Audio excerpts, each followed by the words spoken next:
Put in other words, Augustine and Anselm see philosophy not as a neutral understanding, not as a neutral activity, religiously neutral, but as a through and through religious undertaking. Not starting from scratch, but starting with what one believes and from that perspective, exploring more fully the implications of what is believed. Now that's Augustine and Anselm.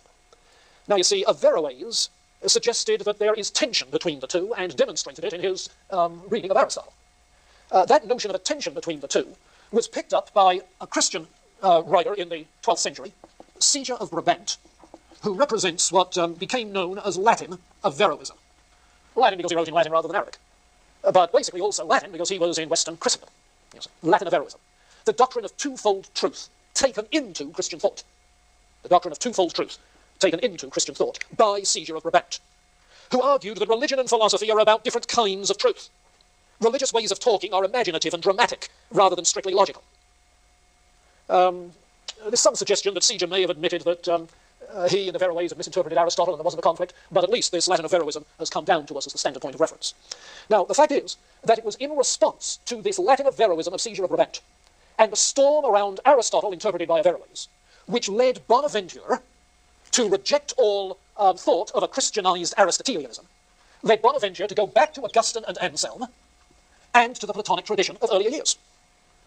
You see, one of the emphases that you get in Augustine and in Anselm, as we saw last time, is that the Logos enlightens the mind.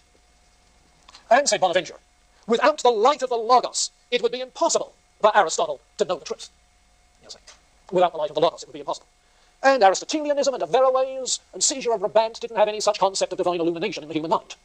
That was left out. And so Bonaventure turned away from Aristotle. Now, recall that one of the problems with Aristotle, according to Averroes, was the problem of individual immortality. The problem of individual immortality.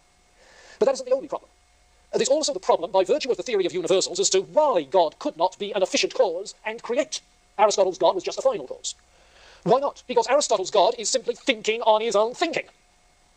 Aristotle did not see that the forms are archetypal ideas in the mind of God. If Aristotle had seen the Platonic, Middle Platonic, Neoplatonic, Christian Platonic, okay? If Aristotle had seen the crystal Platonic teaching that the forms are exemplars in the mind of God, he would know that God wasn't just thinking on his own thinking, but was thinking about the exemplars, and in thinking about the exemplars could give his mind to particular beings who embody those exemplars. Add to that this further consideration. What is it that makes an individual an individual? Well, a privation of form. That was the Neoplatonic tradition saying that. But not so, says Bonaventure, and he goes beyond the Platonic tradition. What makes the individual is that there is embodied in the individual the form not only of the species, but of all possible qualities which the individual will develop. And so God, by knowing the forms of species and all possible qualities, can think on the particular combination of qualities which identify the individual. God could know individuals. And knowing individuals, God could act as efficient cause and create an individual. And so Bonaventure introduces a doctrine of individuality, which makes it possible to talk of God creating individuals and individual immortality. How come individual immortality? Well, Plato has taught us that there is body and there is soul in the individual. All right, but what is it that composes this body and soul in the individual? Well, what unites them is a common material basis that is neutral to both the physical and the rational. What you have in addition to that common matter is the form of all bodily qualities that the individual has and the form of rational soul which the individual has. And so because you have matter and form, while now we're one, it's possible for matter and rational soul to survive death, and individual immortality is possible. So Bonaventure responded, you see, by developing the Platonic tradition further in ways that make it possible to say that God knows individuals, God creates individuals, and individual immortality is possible.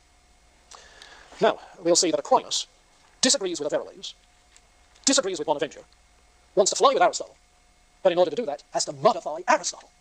You see? And so the other alternative develops. The plot thickens.